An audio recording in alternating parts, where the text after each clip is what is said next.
Tetapi Stefanus yang penuh dengan karunia dan kuasa mengadakan mujizat-mujizat dan tanda-tanda di antara orang banyak. Wow. Saudaraku yang kasih dalam Tuhan, ini yang saya beri nama penginjilan. Dia menginjil bukan karena kemampuannya berkata-kata, dia menginjil bukan karena pengetahuan Alkitabnya, tapi dia menginjil karena kasih yang ada dalam hatinya. Roh Tuhan, iman yang ada padanya. Sehingga dia mau berbagi, dia mau menolong. Itulah prinsip penginjilan. Jangan menginjil kalau hanya ingin mau merubah orang. Yang ada hanya kearoganan kita. Yang ada akhirnya hanya manipulasi kita. Penginjilan harus dimulai dengan kasih. Karena kita mengasihi jiwa-jiwa. Kenapa kita berdoa buat yang sakit? Masa bodoh lah orang mau bilang, apa itu karismatik doa buat orang sakit, doa buat orang sakit, murahan. Injil gak bisa dijual murahan seperti itu. Saudaraku, biarin deh, saya mengasihi, ada orang sakit, saya gak bisa bawa dia ke dokter karena saya bukan dokter, tapi saya bisa mendoakan, itu sajalah yang saya buat lah. Kalau orang itu nggak sembuh kan nggak apa-apa, saya kan nggak salah. Saya kan cuma mengingatkan dia. Kalau dia mau ke dokter, dia bisa bayar dokter, silahkan. Saya hanya menguatkan imannya supaya dia jangan putus asa. Saya doakan kesembuhan baginya. Kalau Tuhan mengerjakan mujizat juga bisa. Tapi kalau dia nggak sembuh, minimal dia masih punya iman. Begitu banyak orang yang pergi ke rumah sakit juga mati. Bayarnya udah ratusan juta, dioperasi tetap mati. Kenapa sih hati sudah busuk benar gitu? Selalu menyerang pendeta, selalu menyerang pendeta. Apa yang kami buat? Kami cuma berdoa buat orang sakit. Karena kami mengasihi. Karena kami ingin dia sembuh. Kami bukan mau terkenal. Kenapa kami mendoakan yang sakit? Karena kami pernah sakit. Dan waktu kami sakit, kami nggak punya uang untuk bayar dokter. Salahkah? Saya hanya mengajak pendeta-pendeta yang hamba-hamba Tuhan, orang-orang percaya yang masih punya hati, yang mengasihi. Doakan orang sakit. Banyak orang sakit menjadi tambah parah. Bukan karena nggak bisa ke dokter, tapi karena dengar vonis dokter yang menakutkan. Dan jangan pernah doakan orang sambil bilang jangan pergi ke dokter. Dia mau ke dokter, doakan supaya tangan dokter dipakai Tuhan. Salahkah doa itu? Kalau dia minum obat-obatnya kita doakan supaya dipakai Tuhan untuk mengerjakan mujizat. Karena dokter nggak berani bilang bahwa obat ini menyembuhkan. Dokter cuma bilang, ya ini obat kami berikan, semoga cepat sembuh. Kalau nggak sembuh balik lagi. Itu kalimat dokter. Saya berdoa, mulut-mulut kotor yang selalu menghina pelayanan-pelayanan kesembuhan, disadarkan Tuhan. Kami hanya mengasihi, karena kami berdoa. Bos, mungkin engkau menghina pelayanan-pelayanan kesembuhan karena kau bisa bayar dokter, bos. Karena kau bisa ke rumah sakit. Sadarkah engkau begitu banyak orang gak bisa ke rumah sakit? Sadarkah engkau begitu banyak orang gak bisa bayar dokter? Dia cari pendeta bukan karena apa-apa, karena memang gak bisa bayar. Lalu salahkah kami mendoakannya? Kami bukan mau cari nama. Kami juga gak bilang saya bisa. Kami selalu bilang Yesus bisa. Saudara ini hatinya busuk, memelintir. Dibilang hamba-hamba Tuhan cari nama. Saya mendoakan orang sakit. Tapi saya nggak perlu cari nama, karena bukan nama saya yang bisa menyembuhkan. Saya tidak pernah bilang, saya berdoa dalam nama Gilbert, maka kamu sembuh. Busuk mulutmu itu. Sorry, kalau saya menegur, karena saya nggak tahan. Lihat saudara, membuat gaduh gereja Tuhan. Orang-orang yang sedang sakit akhirnya bingung, sebetulnya apa sih ini? Ada kesembuhan atau enggak? Bingung sendiri. Salahkah kita berharap Tuhan menyembuhkan? Salahkah saya minum obat lalu saya berkata dalam nama Yesus sembuhkan saya? Salahkah saya duduk di meja operasi sambil berkata Tuhan Yesus sembuhkan? Salahkah saya kalau nggak bisa bayar dokter, nggak bisa dioperasi lalu saya bilang Tuhan, saya mau dioperasi tapi nggak ada duit. Saya berharap pada mujizat kesembuhan. Salahkah? Saya mau bilang buat kawan-kawan saya yang sedang sakit, abaikan mulut-mulut kotor itu. Abaikan mulut-mulut sampah itu. Percaya satu nama, Yesus Kristus Tuhan.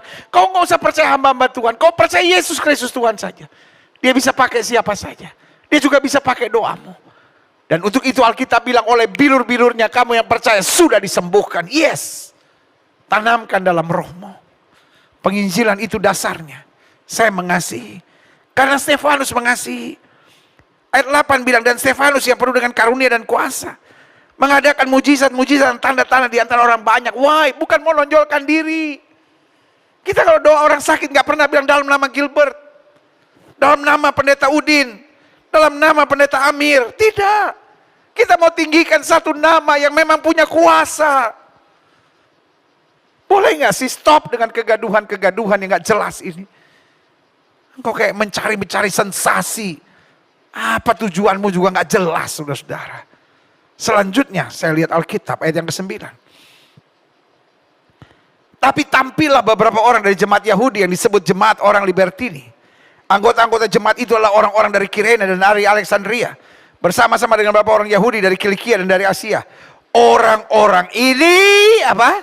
Bersoal jawab dengan Stefanus. Apa yang dia soalkan jawab? Kembali ke ayat 8. Ayat ke-8 bilang apa? Dan Stefanus yang penuh dengan karunia dan kuasa mengadakan mujizat-mujizat dan tanda-tanda di antara orang banyak. Jadi sementara mujizat, sementara kesembuhan, sementara setan-setan dilepaskan, sementara kuasa Allah dinyatakan. Coba lihat apa yang terjadi ayat 9. Tampillah beberapa orang bukan dari preman, dari jemaat Yahudi. Yang disebut jemaat orang Libertini, anggota jemaat orang-orang Kirene, Alexander, berarti orang-orang yang mengenal Tuhan. Saudara, gue kasih bisa nggak salah lihat sih? Setan yang sama, yang bekerja memakai jemaat-jemaat Yahudi, orang Libertini pada waktu itu, memakai kelompok-kelompok tertentu yang selalu menyerang ketika mujizat sedang terjadi. Pola kerja iblis selalu sama. Wake up church, wake up church, wake up church. Bangun gereja Tuhan. Iblis sedang menciptakan kekacauan-kekacauan. Sehingga orang yang sakit nggak punya pengharapan lagi karena kegaduhan yang ada. Akhirnya dia tawar hati.